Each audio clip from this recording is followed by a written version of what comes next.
ಏನೋ ಬೆಳಿಗ್ಗೆನೆ ಟಿವಿ ಮುಂದೆ ಕೂತಿದ್ಯಾ? ಎದ್ದೋಳು. ರೀ, ನೀವೇನಿನ್ನೂ ಮಲಗಿದ್ದೀರಾ? ಎದ್ದೋಳಿ, ಅವನಿಗೆ ಸ್ನಾನ ಮಾಡಿಸಿ. ಇವಳು ನೋಡಿ ಇನ್ನೂ ಮಲಗಿದ್ದಾಳೆ, ಇವಳನ್ನ ಎಬ್ಬರಿಸಿ. ಫಸ್ಟು ನೀವು ಎದ್ದೋಳಿ ಬೆಡ್ ಮೇಲೆಯಿಂದ. ಹಬ್ಬ ದಿನಾನು. ದೇವ್ರೇ, ನನ್ನ ಮಗನ ಚೆನ್ನಾಗಿಕ್ಕಪ್ಪ. ಎಲ್ಲಿ ಹಣೆ ತೋರಿಸು. ರೀ, ಬನ್ನಿ, ಕಾಫಿ ಮಾಡಿದ್ದೀನಿ. ಇನ್ನೂ ಫೋನ್ ಯೂಸ್ ಮಾಡ್ಕೊಂಡು ಬೆಡ್ ಮೇಲೇನೆ ಮಲಗಿದ್ದೀರಾ? ಬನ್ನಿ. ನಾನು ಅಲ್ಲೆಲ್ಲ ಬರೋಕ್ಕಾಗಲ್ಲ, ನೀವೇ ಬನ್ನಿ. ಏನು ಮಾಡಿದ್ಯಾನ? ಉಪ್ಮಾ ಮಾಡಿದ್ದೀನಿ, ಬನ್ನಿ ತಿನ್ನಿ. ಏನು ಮಾಡೋದು? ಇವತ್ತು ನಾನು ಉಪವಾಸದಲ್ಲಿದ್ದೀನಿ, ಅದಕ್ಕೆ ಉಪ್ಮಾನೇ ಮಾಡೋಕ್ಕಾಗೋದು. ರೀ, ಅಲ್ಲೇ ಇರತ್ತೆ ನೋಡಿ. ಇವಾಗ ತಾನೇ ಕೂತಿದ್ದೀನಿ, ಒಂದು ಸ್ವಲ್ಪ ರೆಸ್ಟ್ ಮಾಡೋಕ್ಕೆ ಬಿಡಿ. ಬರೀ ಕಾಫಿ ಕುಡ್ದಿದ್ದು ಅಷ್ಟೇ, ಒಂದು ಸ್ವಲ್ಪ ಸುಸ್ತಾಗ್ತಿದೆ, ನೀವೇ ನೋಡ್ಕೊಳ್ಳಿ. ಅಪ್ಪ, ಅಮ್ಮ ಮಲಗ್ತಾ ಇದೆ. ನಾನೆಲ್ಲಿ ಮಲಗ್ತಾ ಇದ್ದೀನಿ? ನಾನು ಟಿ ವಿ ನೋಡ್ತಾ ಇದ್ದೀನಿ.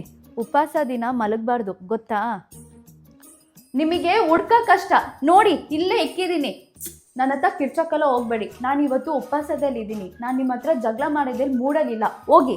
ನನ್ನ ಹೋಗು ಅಂತ ಹೇಳಬೇಡ. ಅಯ್ಯೋ, ನಾನೇನು ಹೇಳಲ್ಲ ಬಿಡಿ. ಏನೋ ನಾನು ಜಗಳ ಮಾಡ್ತಾ ಇದ್ದೀನ?